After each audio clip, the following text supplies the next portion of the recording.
sanad wanaagsan qodobada kala duwan ee barnaamijka aynu ku bilaawno kulamada maanta dunida laga sugayo horyaalka Ingiriiska kooxda Crystal Palace waxay martigelin doontaa kooxda Arsenal oo gagadeeda Selhurst baa ku booqan doonta 3 galabnimo iyo 30 daqiiqo maanta 12 maqribnimona waxaa jiri doona ilaa 5 ciyaarood oo Chelsea waxay Stamford Bridge ku soo dhaweyn doontaa Burnley, Everton, Goodison Park ayay kula ciyaari doontaa kooxda Brighton, Kimbawana Leicester waxay ku qaabili doontaa kooxda Southampton la yiraahdo. Manchester United ayaa gagadeeda Old Trafford waxay kula ciyaari doontaa Norwich City. Wolverhampton Wanderers kooxda la yiraahdana Newcastle ayay la madlansan tahay 8:30 daqiiqana ciyaar xiiso badan ayaa jiri doonta waana tan dhaxmari doonta kooxaha kubadda cagta ee Tottenham iyo Liverpool. ciyaartan waxay ka mid tahay kulamada ugu adag ee toddobaadkan dunida laga sugayo. ciyaaraha horyaalka waddanka Ingiriiskana sidaas ayuu qorshahoodu yahay. kulamada kale ee markaasi la ciyaari doona Spain waxa jiri doona ciyaaro kadsan Copa del Rey oo markaa kooxo badan ay ciyaari doonaan. waxaana horyaalka waddanka Talyaaniga isna la dheeli doona kulamo 5 galabnimo Cagliari waxay qaabili doontaa kooxda AC Milan halka 8 fiidnimo Lazio ay garoonkeeda Olympica kula ciyaari doonta naadiga Napoli. Interna Atlanta ayay ku soo dhaweyn doontaa Giuseppe Meazza. 12:40 daqiiqo ayaana kulankaasi la daawan doonaa. horyaalka waddanka Faransiiska Ligue 1kana 7:30 daqiiqo waxaa ciyaari doona Bordeaux iyo Lyon halka kulamada kale ay soo wada dhici doonaan 10:00 sida Angers iyo Nice. Metz oo la ciyaari doonta kooxda Strasbourg la yiraahdo halka Tolo ay la ciyaari doonta Brest. Nimes waxay la ciyaari doontaa Reims kooxda la yiraahdo Amiensna Montpellier ayay la ciyaari doontaa. kulamaduna sidaas ayay markaa u qorsheysan yihiin. waxaana la filayaa kooxuhu in markaasi ay sameeyaan bandhig fiican. Arteta iyo saameynta uu yeelan kara ciyaarta Arsenal ee mar kale uu majraha u qabanaya kooxda kulanka maanta ay la ciyaaraysa Crystal ayaa isna markaasi la eegi doonaa. Arteta ayaa ciyaartii ugu dambeysay Arsenal guul u sahlay kulankii FA Cup kooxda Leeds ay gool kaga adkaadeen. Reece Nelson ayaa gool ka dhaliyay waxaase ka sii horeysay guushii weyneed ee Manchester United uu ka gaaray macalinka. Barcelona waxaa aad loo hadalhayaa Xavi Hernandez inuu noqonayo tababaraheeda xiga. naadiga kubadda cagta ee Barcelona ayaa aqbashay qadkeedii dhexe ee hore Xavi Hernandez inuu bedelay Ernesto Valverde isaga oo noqonaya macalinka xiga ee naadiga. kooxdan Catalan Lagunaneyso ayaa ka hartay koobka Spanish Super Cup khamiisteenu ka soo gudubnay markii guuldaro 3-2 ay kaga talaabsatay kooxda Atletico de Madrid. 55 sano jirka Ernesto Valverde waxaa saarnaa cadaadis kadib kulankaasi.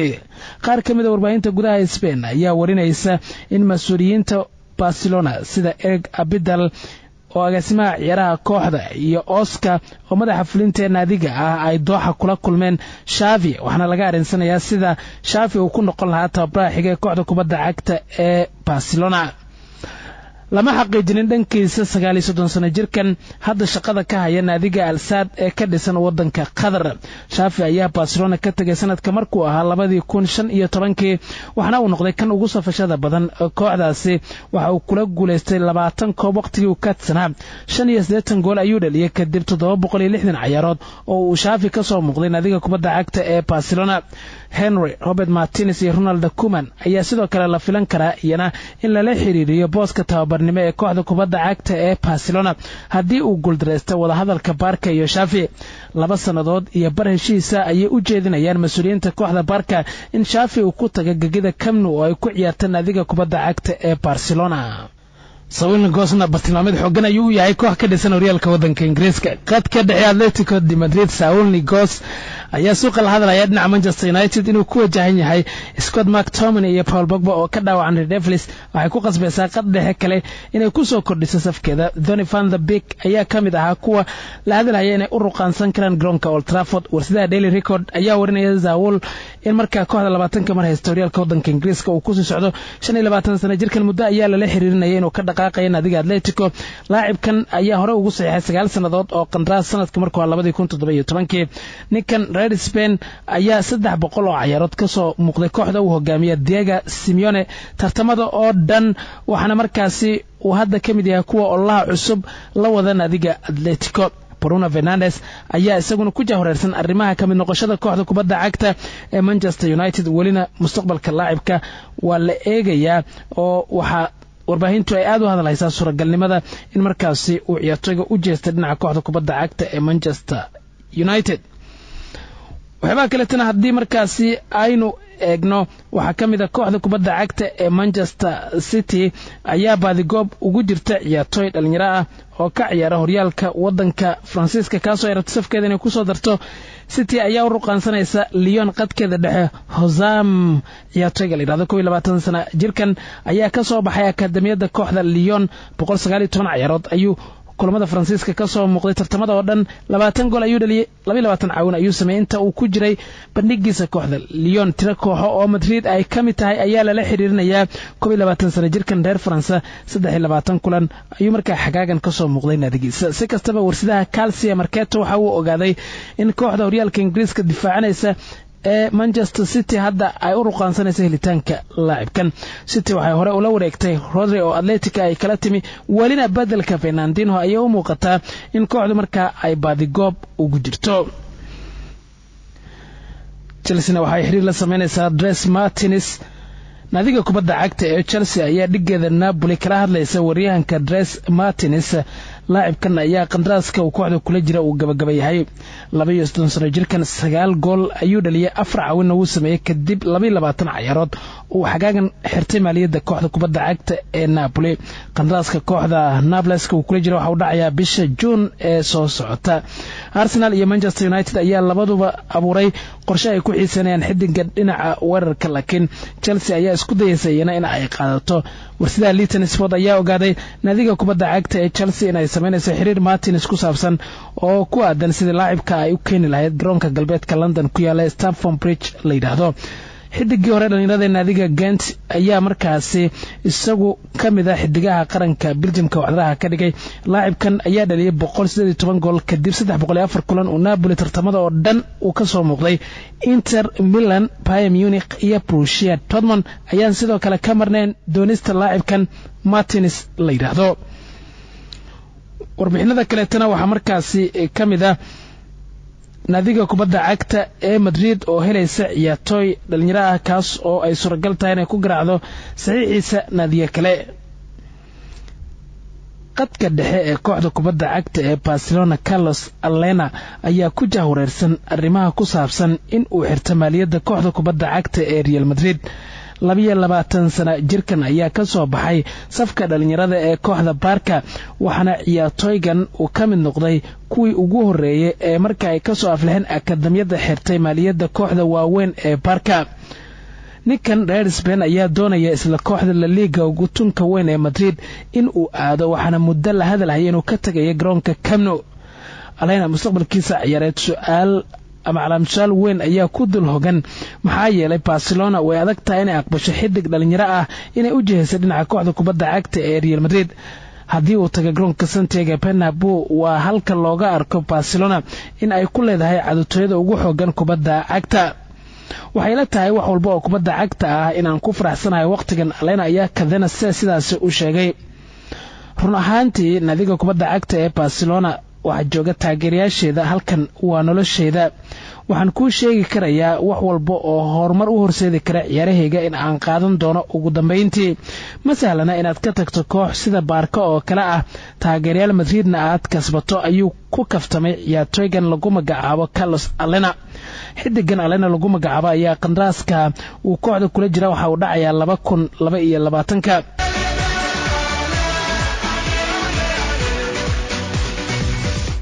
Emre Can waxa uu iska diiday fursad Manchester United uu ugu biiri karay. maxay tahay sababta? Can ayaa ganafka ku dhuftay fursad uu maaliyadda Manchester United ku xiran karay bishan January, isaga oo ku tilmaamay arintan ixtiraam u hayay kooxdiisii hore ee Liverpool. Can ayaa Liverpool ka mid noqday sanadka markuu ahaa 2014 166 kulan ayuu ka soo muuqday tan iyo inta uusan kooxda ka tagin oo uu ku biirin kooxda kubadda cagta ee Juventus. warsidaha Daily Mirror ayaa ogaaday in Can uu aadi karay Manchester United. tigista Old Traffordna waxa uu markaasi ku diiday inuu hore ugu soo ciyaarin naadiga kubadda cagta ee Liverpool uuna ixtiraamayo taageerayaasha iyo ciyaartoydii hore ee kooxda Reds. 25 milyan oo pound ayaa Can lagu iibsan karayaa. PSG, Borussia Dortmund iyo Bayern Munich ayaa hadda baadigoob ugu jira laacibka. Can ayaan saameyn ku yeelanin magaalada Turin. 8 ciyaarood oo qura ayuu sariyada xagaagan ka soo muuqday.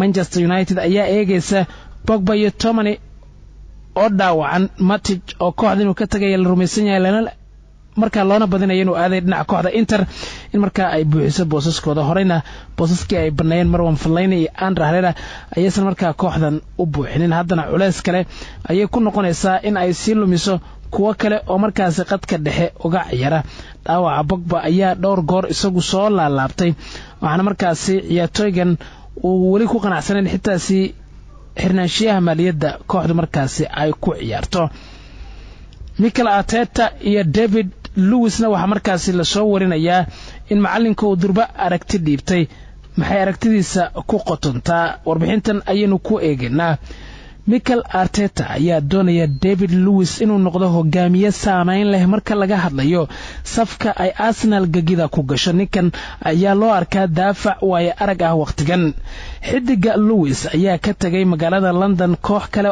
oo dhinaceeda ah waxana uu ku biiray kooxda dhinaca waqooyiga waxana waqtigiisa ugu badan ciyaaraha uu ku qaatay kooxda Chelsea xidigan heerka caalami ee reer Brazil ayaa u arka fursad weyn tababaraha la soo magacaabay ee Mikel Arteta kaasoo majraa u haya naadiga waxana la rumaysnaa in isbedel ciyaareed uu durba ku yimid xidiga Luiz kulankii Manchester United iyo Arsenal laga dheehan karay inay soo dhaarsadeen isaga iyo macalinkiisa Luiz oo daada 32 sano ku jira ayaa isagu markaasi way aragnimo u leh horyaalkan Emery ayaa hore u keenay maadaama ay ka soo wada shaqeyn kooxda PSG Arteta oo ka hadlaya arrimaha David Luiz waxa uu yiri waxaan doonayaa isagu inuu wax badan na taro isagu waa ciyaaryahan koob kala duwan ku soo guuleystay marka qolka dharbadalashada la joogo waxa uu isticmaalaa awood ku filan maxaa yeelay waxa uu diyaar u yahay in kooxda guud ahaan uu dhiirageliyo waxa uu doonayaa in dhammaanteen aan qaadno tallaabooyin muuqda waxa uu doonayaa in koox tayo leh aynu noqono sida shakhsiyadda leh ee wanaagsan ee way aragnimada ku jirtay ciyaartooyda ula dhaqma ayaa aad ii soo jiidatay aad baan ugu faraxsanahay habdhaqanka David Luiz kaliya ciyaarta dhexdeeda ma ahan meel kasta ayuu ku wanaagsan yahay waa kan way aragga ee ku dadaalaya xiriir quman oo macalinka iyo ciyaartooyda dhexmara ayuu yiri Arteta hadalka Arteta ayaa waxa uu muuqdaa in uu arkayo xitaa inuu mudan yahay David Luiz in laga dhigo hogaamiyaha kooxda kubadda cagta ee Arsenal qaybta labaad ee barnaamijka ayaan guda galeynaa kulamada adag ee toddobaadkan gaar ahaan ciyaarta Tottenham iyo Liverpool ayaad aragti ka soo dhiiban doontaan goordhow oo qadadka telefoonada waa idiin fureen xilligan wixii ka dambeeya Atletico de Madrid sidee shaxdeeda noqonaysaa marka ay wajahayso kooxda kubadda cagta ee Real Madrid waxaa la filayaa xagga goolka Jon Oblak inuu noqdo Ludi Jimenez Savic iyo Trippier ayaa markaasi loo badinayaa dhinaca difaaca Saul Thomas Herrera iyo xidiga Korea ayaa qadka dhexe la filan karaa Felix iyo Morata ayaa iyaguna markaasi qaadan kara doorka weerarka ee naadiga haddaba Atletico haddii sidaas loo sii saadaalinaya in shaxdeeda ay noqon karto markay wajahayso Madrid naadiga kubadda cagta ee Real Madrid iyaduna sidee markaasi noqon kartaa saf ciyaareedkeeda kulanka kooxda ay isku magaalada yihiin ay wada qaadanayaan marka la qiimeeyo kooxda kubadda cagta ee Real Madrid waxa markaasi ay u diyaar garoobaysaa in Atletico ay kama dambaysta koobka ku lagado Atletico ayaa hore u soo cirtirtay kooxda markaasi lagu magacaabo Barcelona waana tan keentay culayska uu ku kordho Ernesto Valverde oo markii horeba la rumaysnaa in markaa laga ceerin karo shaqada naadiga kubadda cagta ee lagu magacaabo Barcelona naadiga kubadda cagta ee Real xidiga ayaa ka maqnaanaya waxaa ka mid ah xidiga Marco Asensio dhaawac waqti dheer oo dhanka jilibka ku maqan Hazard dhaawac dhanka anqowga ah Gareth Bale ayaa ka mid ah xidigaha dhaawacan sidoo kale Karim Benzema ayaa shaki laga gelinayaa kooxda inkastoo dhaawac dhanka muruqa uu qabo haddana waxa la filan karaa inuu ciyaaro koodu ay xagga goolka siin karaan Mendy Ramos Frena iyo Carvajal dhinaca difaaca qadka dhexe Cruz Casemiro iyo Valverde ayaa ciyaari kara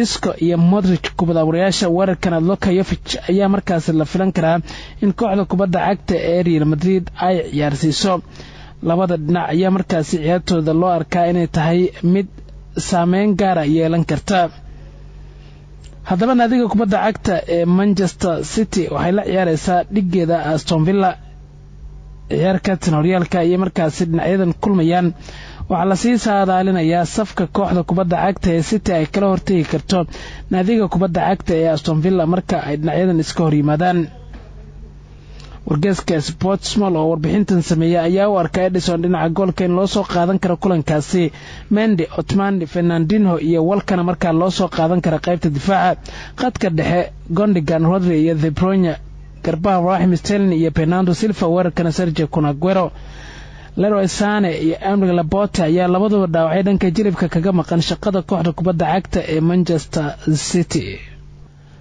Waatay qaybta qadadka telefoonada ayaan siinayaa iyo qaar ka mid ah dhageystayaasha barnaamijka ciyaarta adiga caawa Tottenham iyo Liverpool ayaad markaas saadaalin kareysaan qadkan dhageystayaasha ku jira. Assalaamu calaykum. Hello waa ku maqlay magacii deegaanka. waa ku maqlay walaal magacaaga halka joogtay. waa Cabdulla joogo degmada Kaaraan. Cabdulla hore u guda gal barnaamijka. لا أقول جلارته هذا كان لأن كوحدة وحاجة ليفربول وريال مدريد. ويا ليفربول ما حد كفلنا سعيار طبعا توتنهام إلا عياريسو. ليفربول وحلوجي لا مسكين ولا شيء. عني لا أنا الكاس ورادي لا. هذا ما سنتها وكذا بعد أنا قاب كان برامجك خيب وقرن قلت صاحبة كله أيانا يجونا ركتنا السنة يا رجال السنة. السلام عليكم. وعليكم السلام ورحمة الله وبركاته. سوق حراء حيان جوجا كلن كذا عاود توتنهام ليفربول هدان جوجلنا يعني جوز مورينو خصوصا بدنو ليه حلوس خصوصا يعني ليفربول وآد تغييرات أي وهذا هيان إن كفيدي ستيفن جيرارد حلي جوز مورينو درسيوتي إنه كبدي ليفربول لكن تروي كبدي أنت ليفربول وبقول شيء بقول كل ما ذي لفق يعني ودنا هل برجع يجي شيء أو ما جسمه تلاقي شيء مركا عاو وحاسينا إن جوسيه مرنا بقول هور استايكرين كوحدة شيء حلو كوسعته ليفربول وحنا اللي هي ليفربول شيء هراء يكتل فرق وين أقول لها مركا عن سوق هو في كيجي ليفربول أي عاو كبدين كركا مثل هاي اللي بنقول يقول. هذا ما سنت عبد الرحمن. laba dhageyste oo ugu dambeeyay qaybaha qadadka telefoonada ayaan siinayna waqtiga ayaa gabagabada dhageystaan. Assalaamu calaykum. Wa alaykum asalaam wa rahmatullahi ta'ala wa barakatuh. magacay deegaanka walaal magacay waa Abdurrahman Nur oo jooga Bonder. Abdurrahman saaxiib war ugu gudagal barnaamijka. waad maasantahay horta marka hore madii aan ka hadlo kulanka adaga caawa u dhaxeeyo Liverpool iyo Tottenham. runtii horta kulan loo saadaalin karo uu yahay laakiin awoodda Liverpool markii loo fiiriyo kulli guushu waxay u baahan tahay dhanka Liverpool walow aanan taageerin oo aan taageerahay inta badan Manchester United laakiin waxaan guusha siinayaa Liverpool maxaa yeelay Liverpool sanadkan waa kooxda kaliya ee aan dhihi karo way ugu cadcad Premier League oo koox istaajin kartaa inaysan jirin inta kulan ay soo ciyaartay halka kooxda barbaraha la gasho waa Man United marka kulli caawa dhacaysan Liverpool haddii waxba ku badan inay ku badan doonto 2 gool iyo barbaraha. aad baad maasantahay saaxiib waa kaaga mahadcelinaya sida u soo koobtay dhageystaha ugu dambeeya. Hello assalaamu calaykum. telefoonka ka go'ay qadka ugu dambeeya. hello suuriya ada ku salaam adiga farsamada inta in aan ku taxadmaantii waxa la leeyahay wanaagsan oo aan Greek hore u soo ala ma santaay waqtiga ka dhacay marka la fiiriyo runtii Tottenham iyo runtii caawa ciyaar doona Liverpool marka la fiiriyo kulanka waxyaabo laga soo calaamay waxa kamid Liverpool ciyaarta runtii suuriya aan la socono horyaalka Premier League inay ku guuleysatay boqolkiiba 9 way u badan tahay laakiin hadii saadaasha aad waqtiga ku aawad 2 iyo 1 waxa ku badan doona kooxda Tottenham markii loo yahay adiga farsamada maal wanaagsan. inta ayaan ku saaf meeraya Iqraa Ahmed Maxamuud oo dhanka farsamada barnaamijka gacaniga si ayaan u mahadcelinayaa tan kulankeena xiga nabadgelyo.